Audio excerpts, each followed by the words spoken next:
topic last Sunday, delivered by our associate pastor, Brother Lito. It's about a vessel for honor. Amen? Purity, character, and service in the Master's house. At ito po ay nagpapahiwatig about the different kinds of the utensils. Merong ordinaryo at merong gold and silver. Which are the gold and silver are ready to send out. At saan tayo doon? At akala ko, at 7 a.m. in the morning, nandito na yung mga gold and silver. But praise the Lord, because today the Lord is reminding us, it's not too late, mga kapatid. We have to embrace yung mga pulpit ministers po natin, nagpupuyat yan. Nag-i-escape po yan ng food. Kahit ano kasarap ang pagkain, halos di po yan makakain. Ang kaba, nilalamon po kami ng kaba. Because we are nothing without the presence of the Lord.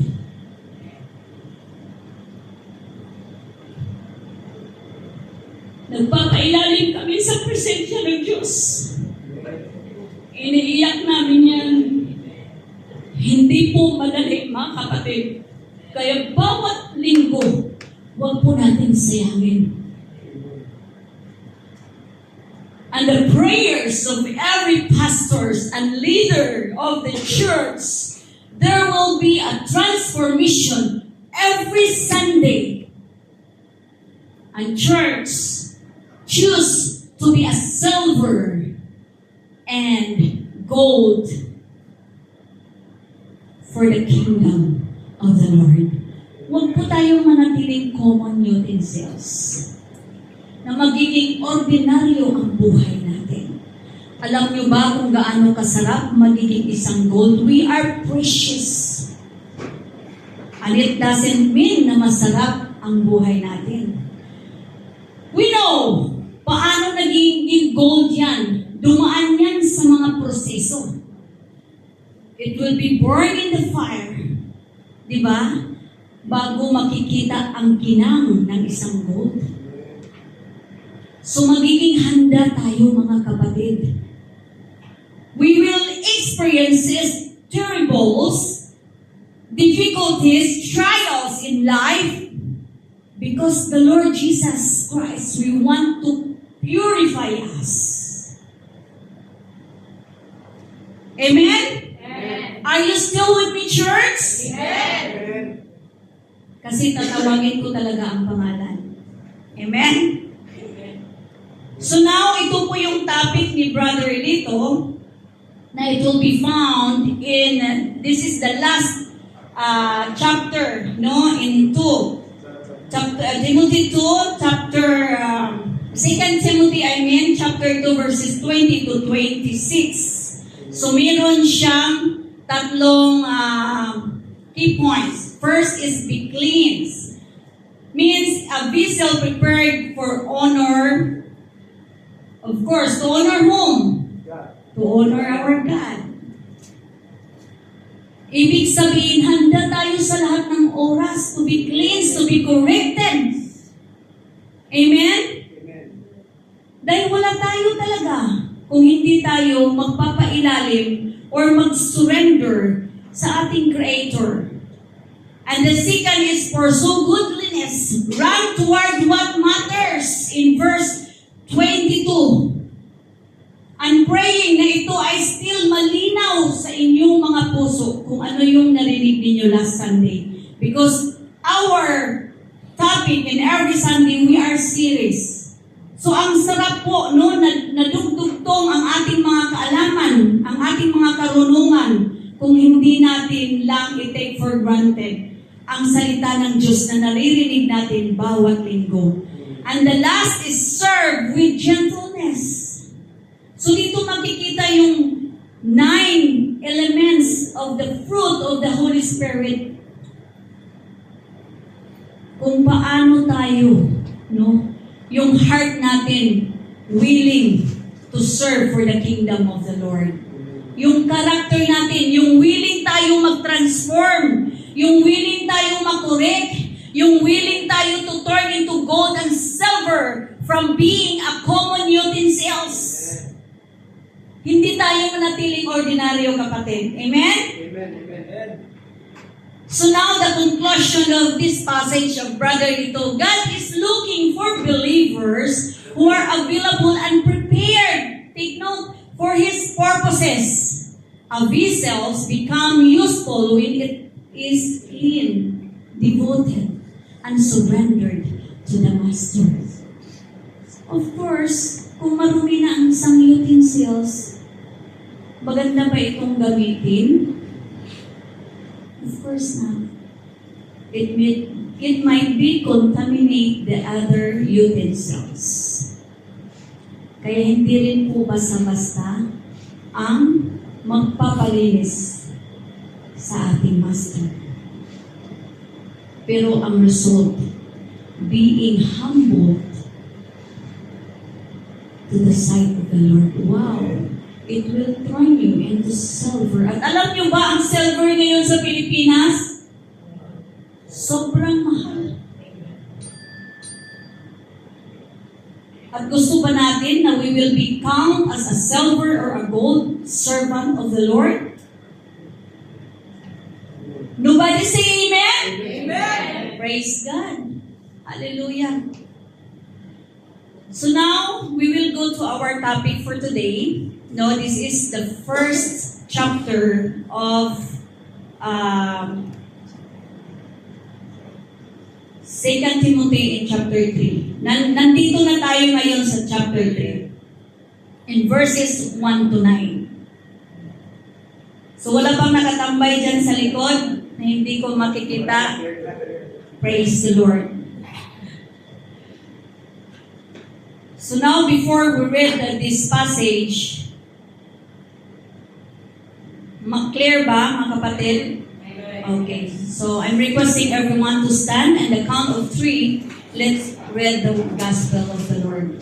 1, 2, 3. But mark this, there will be terrible times in the last days. People will be lovers of themselves, lovers of money, boastful, proud, abusive, disobedient to their parents, ungrateful and unholy, without love and unforgiving, slanderous, without self-control, brutal, and lovers of the good, treacherous, rash, conceited, lovers of pleasure rather than lovers of God, having a form of godliness but denying its power, have nothing to do with such people. They are the kind who worm their way into homes and gain control over gullible women, who are loaded down with sins and are swayed by all kinds of evil desires, always learning but never able to come to a knowledge of the truth. Just Jannes and Jambres opposed Moses, so also these teachers oppose the truth. They are men of depraved minds, who as far as the faith is concerned are rejected.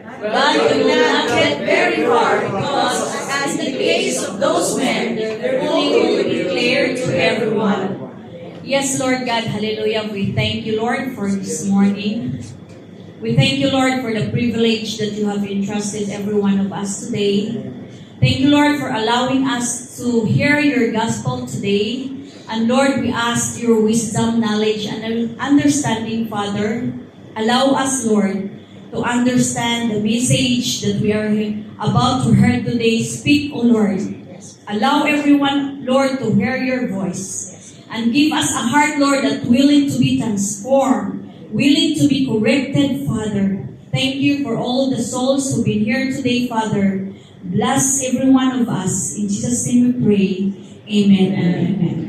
Makaupo na po ang lahat.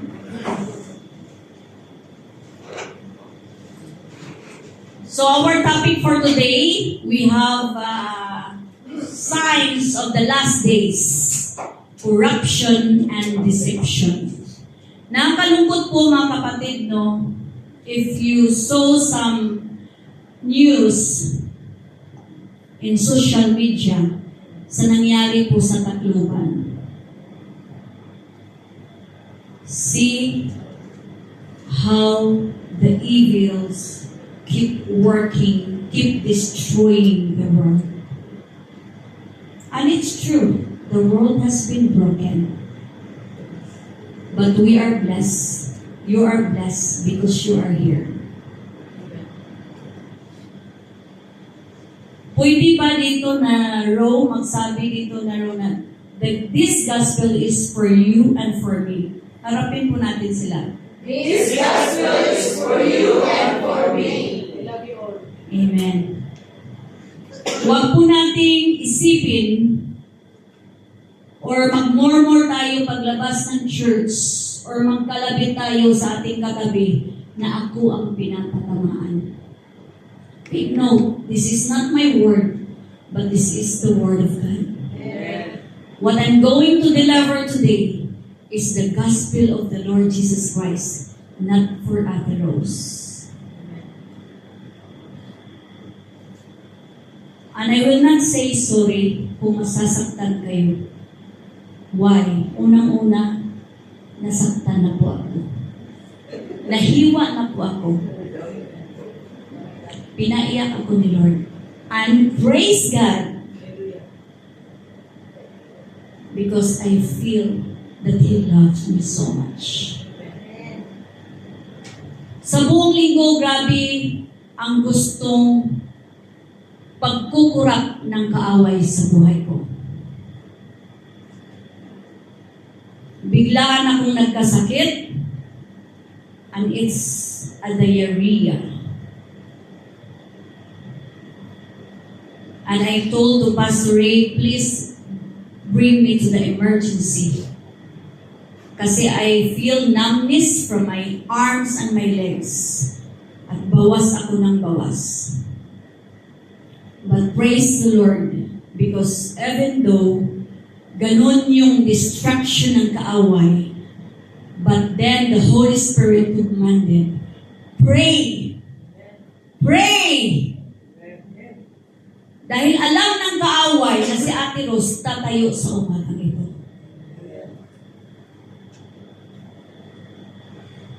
But the Lord has planned. And ngayon pa lang we are victorious. Dahil dito tayo ngayon. Amen? At hindi tayo nakurap ng kaaway. So we have 3 key points. So be attentive, church. Kasi inuulit ko, mali-mali ang pronunciation ni ate. Dahil Ilonggo, Bisaya. Ang hirap. But because of the glory of the Lord, wala po tayong pwedeng atrasan. Amen? So this is the terrible times are coming. Kung saan talaga ay nangyayari na. And the second point, false teachers are deceptive. And the third key point, opponents of the truth had always existed. We'll see. So, in the first 3 key points, terrible times are coming, as what the Lord says in verses 1 to 5. But mark this, dito pa lang meron ng warning ang Panginoon sa bawat isa. We have to mark this. There will be a terrible times in the last days. At alam na natin ito, ramdam na natin. Nakikita natin no sa mga news kung gaano kalungkot ang nangyayari sa Pilipinas. Korupsyon, patayan, drugs. At parang ayaw na nga nating umuwi doon. Why? We are safe here in UAE. Pero kahit saan tayo, the most important thing, we have Jesus in our heart. We are 100%. Bakit mahina? If we have Jesus in our life, we have 100% saved. Praise the Lord. Dahil pangako niya ng Panginoon. Kaya make it sure na everyday 100% nandyan si Jesus sa puso. Kasi delikado tayo dyan. Amen? And in the verse 2, People will be lovers of themselves. Lovers of money. Kaya maraming malita ang nabisto sa Senado. May malita ba tayo dyan? We have the Bible. Amen? Boastful, proud, abusive, disobedient to their parents. Tingnan nyo ang nangyari sa Tacloban. I don't believe na hindi sila dinisiplina ng magulang. The reminders, yung daily reminders, kaya nga, pinaaral sila ng mga magulang para maturuan ng mabuti. Pero nagiging disobedient sa parents. And the question there, how about us to our Father, Jesus Christ? Are we still disobeying Him? Ungrateful, unholy. And the third, without love, unforgiving, slanderous, without self-control. Madali pa rin ba tayong magalit? Si Ate Rose, madali pa rin bang magalit?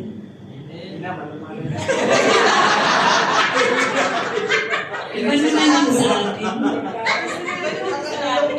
Sa mga naging kasama kong matagal na from the other church. Praise the Lord. Praise God for His grace. Praise God sa Kanyang palaging paghiwa ng puso natin. Amen? Hallelujah. Brutal, not lovers of the good, kundi lovers for the bad side. Treacherous, rash, conceited, lover, and pleasure rather than lovers of God. Having a form of godliness but denying its power. Oh, delikado to. Have nothing to do with such people. Kaya mag-ingat din po tayo sa church kasi ang kaaway ay lagi po yung nakaabang. At narinig ko sa isang preacher na magaling din yan ang kaaway sa mga verses. At ginagamit yan para ma-deceive ang mga righteous and faithful follower of Jesus Christ. Magaling sila. Pero mas magaling si Lord. Amen? And the meaning of this passage, Paul warns clearly that before Christ's return, society will be face difficulties. At ito na yun. Do we believe that Jesus Christ is coming very soon? Amen. Amen. That's why we always shout, Maranatha! Lord, come! Because we know that really the Lord Jesus Christ will return. Kaya nga, huwag po nating sayangin, ang ating mga Bible study and practical discipleship dahil that is the way of equipping us to prepare the way of the second coming of Jesus Christ. Paano tayo maging prepared? Or paano natin i-prepare ang way ni Jesus Christ for His second coming if we are very disobedient? We are disobeying the invitation. We are refusing the invitation of our pastors, of our leaders to attend the Bible study, to undergo practical discipleship. Amen? And morality broken days. People will be dominated by self-love, greed, pride, disrespect, unkindness, lack of self-control, and love of pleasure. Instead of love of God, the most serious issue is that many will act religious.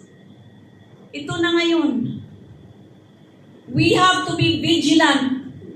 Dahil nangyayari na yan, ang daming mga pagtuturo na ililihis tayo. Kaya mag-ingat tayo for the empty churches. Yung mga turo na hilaw, yung mga turo na iniiwasan ng salita ng Diyos, yung mga turo na pinipili lang. Pero dito, we are serious. Wala tayong i-skip. Tuloy-tuloy. Kaya ang ibig sabihin niyan, wala tayong linggo na i-skip.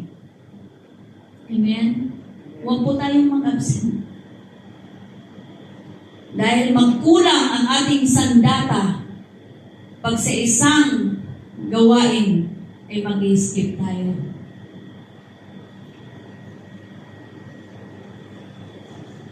The most serious issue is that many will act religious, have a form of godliness, but reject God's power to change their lives or obey His truth. We are commanded. Now, we are commanded. Have nothing to do with such people. Do not partner or follow them. Maraming nangyayari sa church. Marami ang mga lies. Marami ang mga paawa effect. Marami ang mga sweet stories, sugar-coated. Pero hindi natin alam na dyan na pala tayo nalilihis ng landas. Kaya the pastors, the leaders, the church leaders always reminded us we have to soak ourselves in the Bible, in the gospel, in the Word of God. Dahil ang tunay na karunungan na maggabay sa atin ay ang salita ng Diyos. Ang pag-upo at pakinig ay hindi lang po sapat yan. We have to open the Bible. We have to read the Bible. Kasi hindi po yan, what we call that, hindi yan, kumbaga, in the present time, marami na tayong nakikita, even mga pastors, mali-mali ang katuruan. Kaya mag-ingat tayo. Pag-uwi natin sa bahay, again, repeat reading the Word of God. At kung merong hindi naintindihan, pray. Amen? Amen. Kaya ba natin gawin yan, church? Amen. At yan talaga ang dapat natin gawin. And this will be our application. Do not be surprised or discouraged when you see evil or ungodliness increasing. This was predicted. It is written in the Bible that if the Lord Jesus Christ will come very soon, mangyayari at mangyayari na ang mga bagay na ito. Patayan, corruption, yung hindi kayang magpatawad, yung greediness, yung makasarili, at nakakalungkot.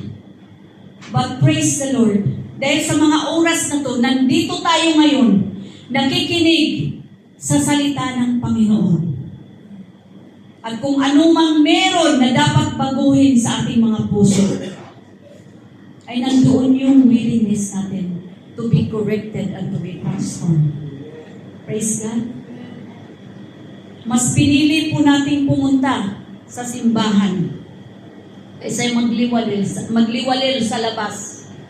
Examine your own life. Avoid this traits and cultivated love, humility, gratitude, and true devotion to God. Kaya nga laging tinuturo sa atin or nire-remind sa atin, we must have a quiet time. We must have a personal devotion. Sabi pa ni Pastor Ray, magiging sigurista tayo. Bago tayo matulog, manalangin, humingi ng kapatawaran sa Panginoon. Because we don't know kung sa umaga magising pa tayo? Paano kung bago ka umuwi sa bahay, naimbitahan ka ni kapatid, napasahan ng chismis, na nagdulot ng galit sa'yo, at natulog ka na hindi mo man lang kinausap si Lord? At tuluyan ka na talagang nakatulog. Di ba? Sino ang lugi? Tayo. Kaya magiging sigurista tayo, mga kapatid. Maniguro tayo. Bago tayo matulog, kausapin natin si Lord. Kung ano man mga hinanakit natin, kabigatan, kung nagtatampo man tayo sa ating kapatid, we have to give it to the Lord. Kung meron tayong nasaktan, humingi tayo ng kapatawaran. Dahil ang sabi ni Lord, kung hindi ka nagpapatawad sa iyong kapwa, hindi rin tayo patatawarin. Kaya una-una, magpatawad tayo bago tayo humingi ng kapatawaran. And personal devotion is very, very important. Do not settle for empty religion. True faith must change how you live. Kung ramdam mo sa isang simbahan ay lalong lumalala ang iyong ugali, ay delikado na yan. Examine yourself na. Delikado tayo dyan. Amen? Because the Lord Jesus Christ said His Word can transform the heart of a person. Paano ngayon ilang taon ka na, wala pa rin transformation? Paano? Ang salita ng Panginoon is puro sugar-coated. Ang bait ni kapatid. Okay lang yan, kapatid. Puro okay lang yan, kapatid. But at the end, talaga bang magiging okay tayo sa mata ni Lord? Kaya we have to be vigilant enough. We have to read the Word of God. We have to be serious in serving the Lord. Huwag natin i-take for granted lang ang mga salita na ating naririnig, ang mga pag-aaral sa Bible study. We have to apply it. Dahil ang knowledge, kung walang application, ay hindi yan po wisdom. Tama ka, Pastor, or nabaliktad? Amen? So, kailangan ang lahat na ating matutunan, mayroong application. Kasi nga ang sabi ng Lord, faith without action is? Gusto mo ba yan araw-araw para kang patay? Hanggang mangamoy ka na lang? Hanggang mabulok ka na lang? At wala pong bulok na tinatanggap si Lord sa langit. Amen? And choose your close friends and influences carefully. Stay away from those who pretend to know God but live in rebellion. Remind ito ng Panginoon sa atin.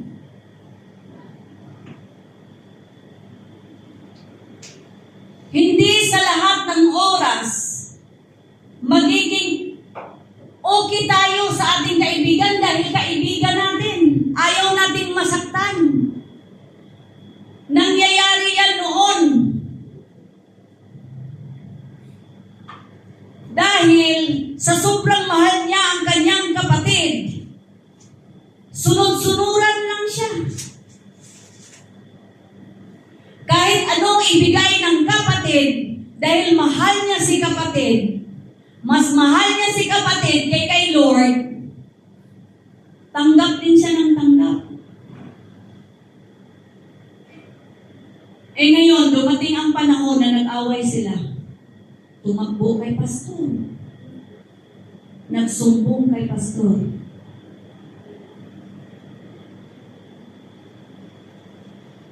The Lord Jesus Christ give us wisdom and understanding to choose the right and the good and the bad, the right and the wrong. Kaya bakit pa tayo makipag-compromise sa kaibigan natin kung alam natin na ikakalaglag natin, kung alam natin na ikakasama natin?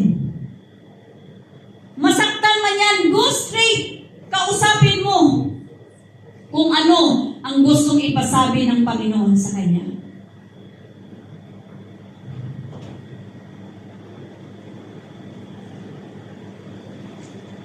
Amen? Amen. And now we move to the second point. False teachers are deceptives. So in verse 6 to verse 7, they are kind of warned. They were into homes and gain control over gullible women who are loaded down with sins and are swayed by all kinds of evil desires. And always learning but never able to come to acknowledge of the truth. The knowledge of the truth. Grabe na ang turo ni pastor. Nakailang practical discipleship na. Nakailang Bible study na. Pero pag itinanong sa take-away or sa sword method, meron siyang sariling explanation. Tinitwist ang salita ng Panginoon.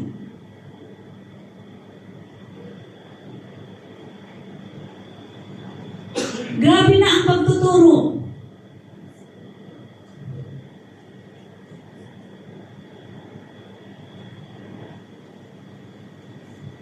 Amen? So the meaning of this passage, these false leaders are sneaky. They warn their way and to gain and trust control. And they target people who are vulnerable, burdened by sin, easily to deceive. Minsan ang kaaway gumagamit ng kapwa natin kapatid sa church. Nag-open si kapatid ng kanyang burden sa kanyang problema. Nag-react ang isang kapatid. Wala yan yung problema mo sa problema ko. Hinigitan pa. We are here to encourage someone, not to discourage. Kung ano yung natutunan natin sa ating pag-aaral, ibahagi natin sa ating kapatid to receive also the wisdom, to receive the grace of the Lord, to receive healing, to receive restoration. Hindi para dagdagan ang kanyang kabigatan. Saan na ang ating natutunan? Kaya ang nangyayari, hindi na bumalik si kapatid. Dahil ramdam ni kapatid, nung pumasok sa church, nagkaganito. Pag-uwi, nakaganyan na. Dahil sobrang bigat ang naramdaman. Dahil hinigitan pa ni kapatid. Hallelujah. Pero praise the Lord, wala po yan dito. Amen? Amen. Praise God.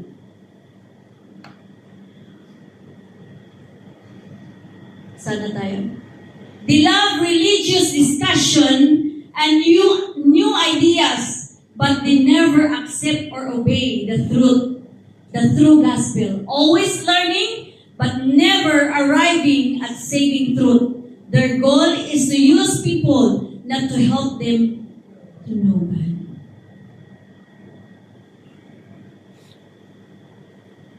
Praise the Lord for God's Way Fellowship Rasal Kaima. Natutuwa ako sa buhay ng mga kapatid. Dahil pag mayroong nalungkot, kinakalabit agad.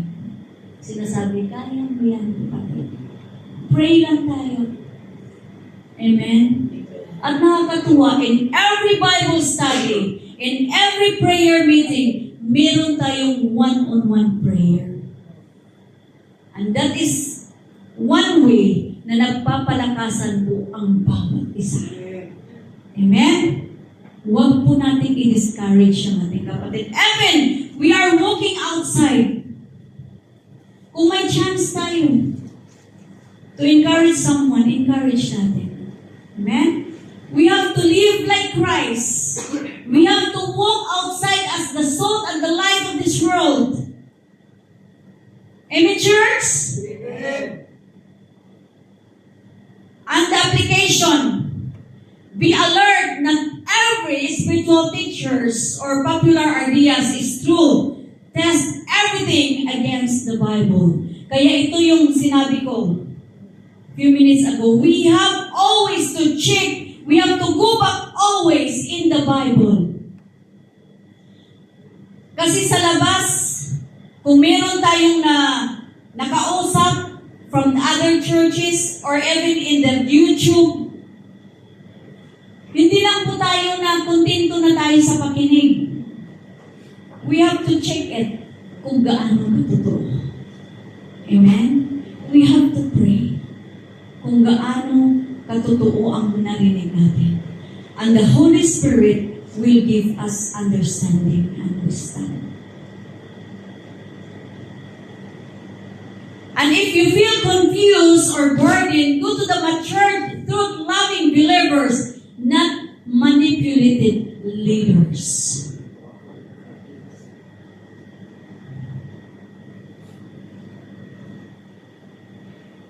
Maraming nagtatanong. You know, the most painful and very difficult to teach in the church is about giving. About the tithes and offering. At maraming takot na mga pastors na pinipreach yan. Ngayon, mayroong nangalapit, sister, brother, kailangan ba talaga natin magbigay ng ikasampu? It's really need to give the 10%, which is the tithes. Paano ka po nagbibigay? Sabi ng kapatid. Nagbibigay po ako, hinahati ko 4. 4 times. Para every week, may ibibigay ako. That is already it's a way of deceiving someone. Wala yan sa Biblia. So ikaw na nakarinig, you have to check it in the Bible. Or you have to go to the pastor or the mature believers if it is really true. Ang nangyari, sinunod din ni kapatid. Nag 4 times din siya. Nag 4 times a month. At doon nakakita ng chance ang kaaway to distract your heart in giving back to the Lord. Tinabi kasi next week na daw niya ibigay. Ang nangyari, nagkaroon ng unexpected problem, financial. Dinukot ni kapatid. The next Sunday, hindi na nakabigay. Sino ang natuwa? Ang kaaway. Dahil hindi chinek kung totoo ba yan. Ito pa. Di ba sabi ni Lord, He loves the cheerful giver. Kaya kailangan magbigay ako ng masaya. May tuwa, may galak sa aking puso. Nung nakareceive ba tayo ng sahod natin, tayo ba ay nagagala? Sinabi ba natin kay Lord, thank you Lord! Sinabi ba natin yon? Amen? Of course, sino ba hindi matutuwa naka-receive na ng sahod? Ngayon, nung nag-challenge na ang pastor or yung exhorter sa tithes and offering, biglang nasad. Hindi na ako wala nang galak sa aking puso. At hindi ko ito pwede ibigay dahil wala nang galak sa aking puso. Nung na-receive mo ang sahod mo, ang galak-galak mo, nag-thank you ka. And in times of giving back to the Lord, hindi ka na nagagalak. And that is a big question.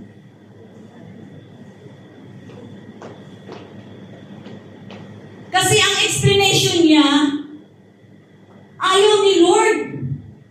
Yung walang galak. But the real meaning, the Lord Jesus Christ loved the cheerful givers because at first, the Lord give us first. Siya na unang magbigay sa atin. At wala tayong rason pala hindi tayo maggalak magbigay sa Kanya. Dahil unang-una, binigyan niya na tayo. At tayong tuwang-tuwa. Amen?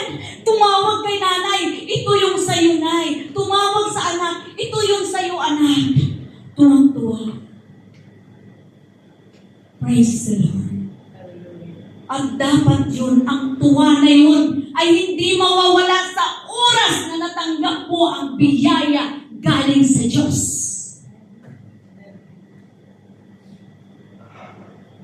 Kaya twisting the Word of God is a sin.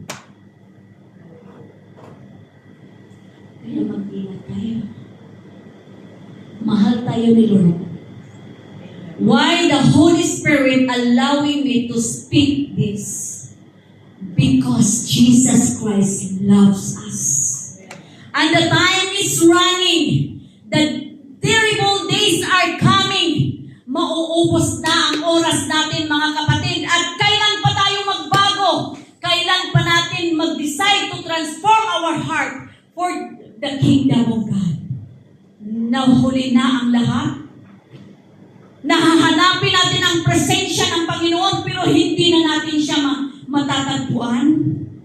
Hindi na natin siya mararamdaman. And that is true. It's written in the book of Proverbs. Kung patuloy tayo na dinidisobey ang Panginoon, darating ang panahon na tatawagin natin siya at hindi niya tayo pakinggan. Darating ang panahon na hahanapin natin siya at hindi na natin siya matatagpuan. Kaya huwag po natin sayangin ang mga panahon, ang mga privilege na binibigay ng Panginoon.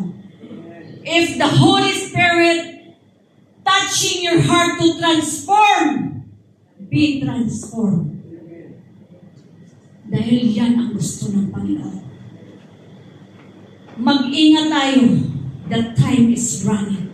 Napakagulo na ng mundo. Napakarumi na. Marami ng manlilinglang.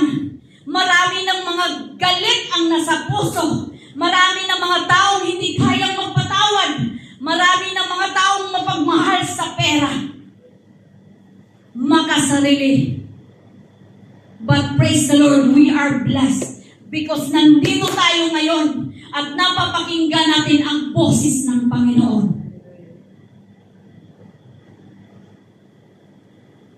And help a new week believers grow strong in scriptures so that they cannot be tricked. Huwag po tayo magbigay ng sarili nating pag-una pa. We have to rely in the every scriptures of the Lord. We have to rely in the every scripture of the Bible. Huwag po tayong magbigay ng encouragement na wala sa salita ng Panginoon. Dahil yan ay malaking pananagutan natin sa Panginoon. Amen? We have to encourage one another to grow in spirit and in truth. Remember, knowledge alone is useless unless it leads to knowing and obeying God. Kailangan ang application. Kailangan ang pag-obey sa Panginoon. Hindi lang hanggang listening lang. But the Lord Jesus Christ want us to obey. Want us to do action. Para hindi masayang ang pagpapagod natin sa pagpunta sa church. Ang pag-a-attend ng practical discipleship. Ang pag-a-attend sa Bible study. Sagad na natin mga kapatid. We have to give all our best. Ito na. Ito na yung tamang panahon. Para ituloy na natin, wala nang backward. We have to go forward. Wala nang atrasan ito. Amen? And the third key points, opponents of the truth have always existed. In the book, in the verse 8 to 9, the Lord says, just as Jannes and Jambres, you know these two people? They are the magician. Yes. If you know the story about Pharaoh, opposed Moses, so also these teachers oppose the truth. They are men and depraved minds who, as far as the faith is concerned, are rejected. But they will not give very far because, as in the case of those men, their folly will be clear to everyone. Kaya kahit anuman ang kadramahan ng kaaway, i-reveal at re-reveal yan talaga ng Panginoon. Kaya huwag po tayong matakot mga kapatid. Kung mayroon mang aatake sa ating nang patalikuran, we have a powerful defender who is Jesus Christ. Nangyari yan sa buhay ko. Ang saya-saya ko lagi sa church. Nakikimustahan, nakihag sa mga kapatid without knowing na siniraan na pala ako. Pero hindi ako natakot. Dahil I believe that the Lord Jesus Christ will reveal the truth. Pero kahit alam mong sinisiraan ka kapatid, huwag kang magalit. Huwag kang maganti. Why? The promise of the Lord to protect us, not to harm us, to shield us with His grace, wala po yang bisa. Kung maramdaman mo ang galit sa taong nagsira sa iyo. Magkakaroon ang bisa ng pangako ng Panginoon kung ang mamumutawi sa iyong mga labi at ang maramdaman mo sa iyong puso ay pagmamahal at pagpapatawad. Kikilos ang banal na Espiritu ng Panginoon. Magkakaroon ng bisa o kapangyarihan ang salita ng Diyos sa buhay natin. Ilalabas at ilalabas ng Panginoon ang katotohanan.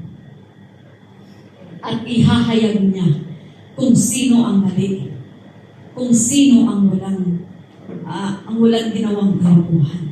Amen. And praise the Lord. Praise God talaga sa grace ni God. Noon hindi ko kayang yumakap sa taong may ginawang masama sa akin. Pero because of the love of the Lord and His grace, kaya ko siyang yakapin. Niyakap ko siya. At ang gaan sa pakiramdam. Umuwi ako na ang sarap sa pakiramdam. Sabi ko, Lord, salamat. This is not me, but it's you. Naghari ka sa puso ko para nagawa ko yun. At ang sarap ng tulog ko. Hallelujah.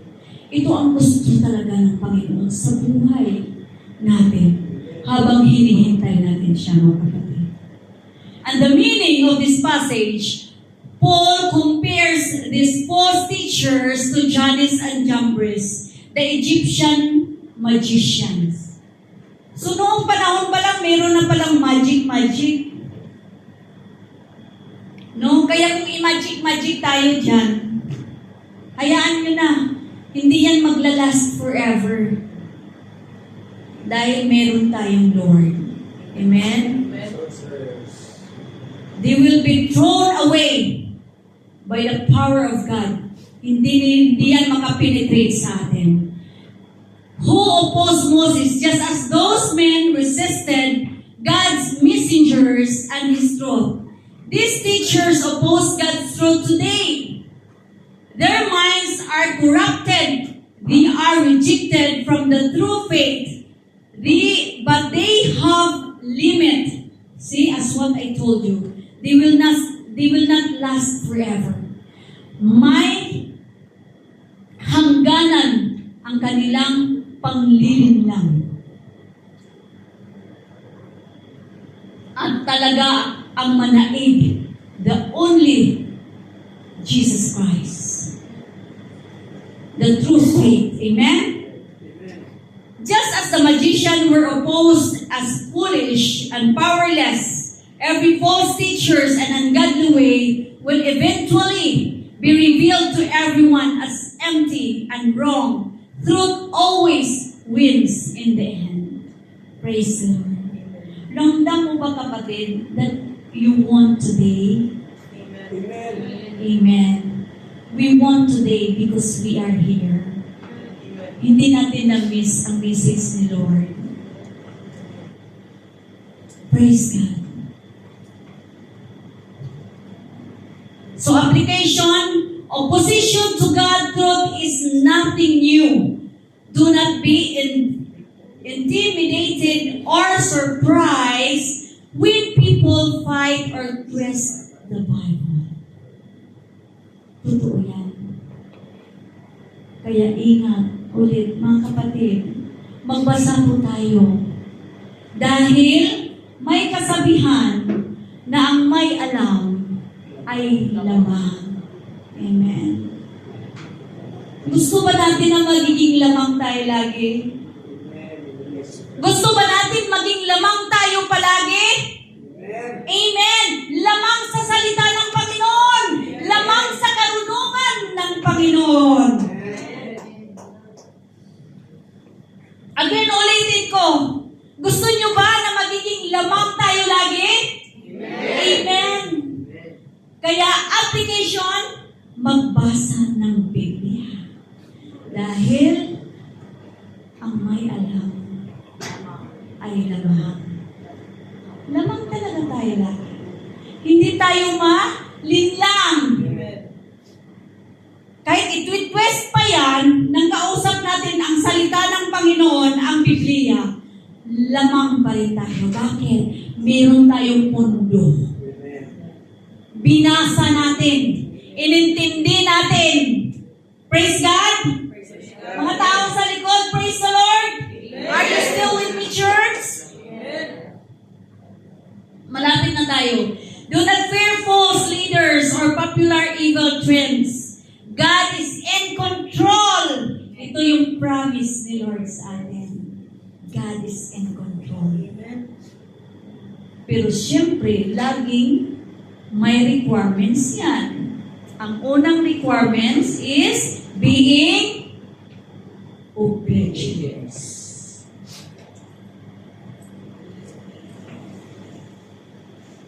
And do not fear false leaders or popular everything. Okay. And their failure is certain. And the last, stand firm in the truth. Ulit, paano ka magkakaroon ng truth kung hindi ka nagbabasa ng Biblia? Paano ka mag-stand ng firm kung hindi ka nag-aaral ng salita ng Panginoon?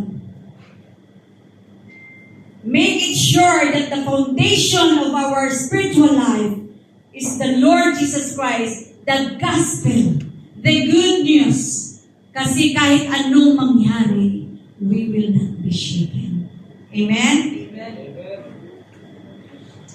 Even you stand alone, God will expose error and protect His people. Yan ang pangako ng Panginoon. So for our summary, excited ba ang lahat? Amen. The sign of the last days. This is our topic, corruption manipulation and deception. And the 3 key points, terrible times are coming, na kung saan ay talagang nangyayari na at marami pang darating.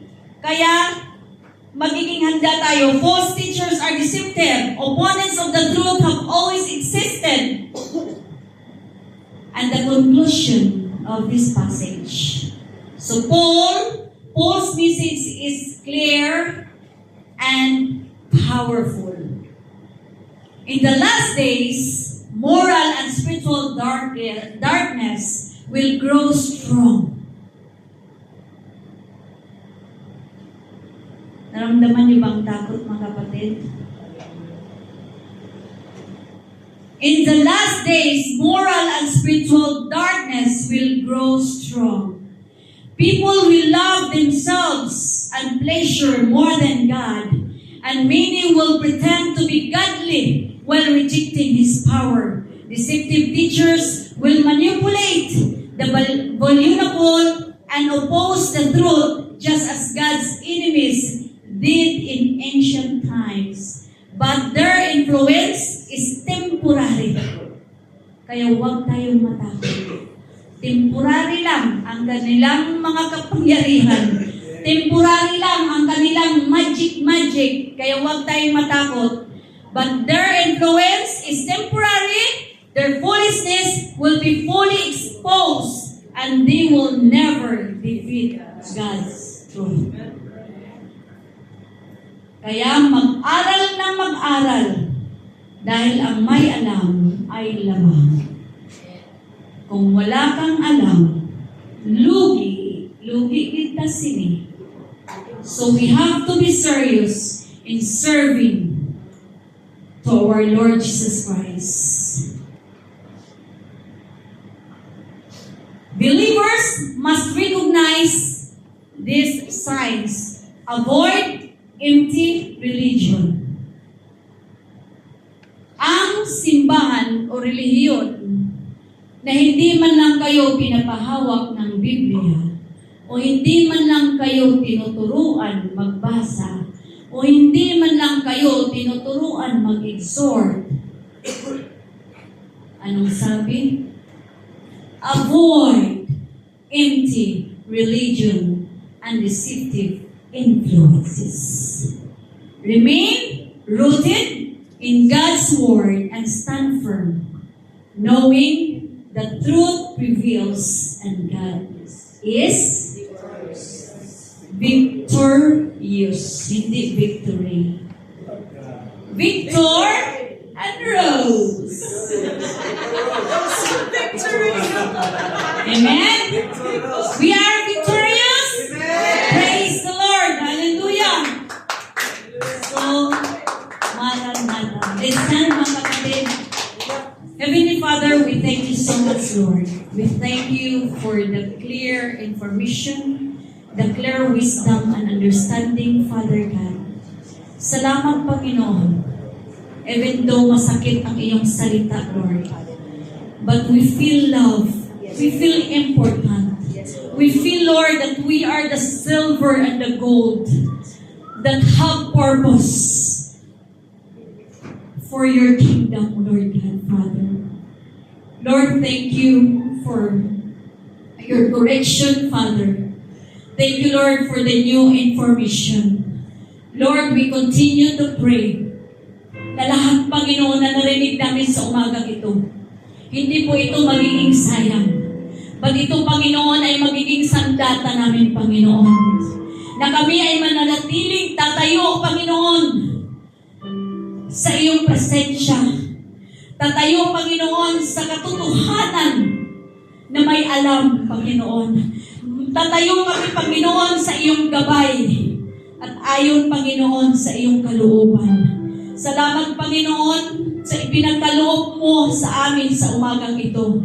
Patuloy mo kaming gabayan, Panginoon, kaysa paglabas namin sa lugar na ito, Panginoon. Lord, guard our mouth, our heart, our mind, Panginoon. Na ito, Panginoon, ay can encourage someone, can give healing and restoration sa buhay ng bawat isa, Panginoon. Lord, do not allow us, Lord, na kami ang mag-cause ng destruction or even, Lord, failure sa buhay ng iba.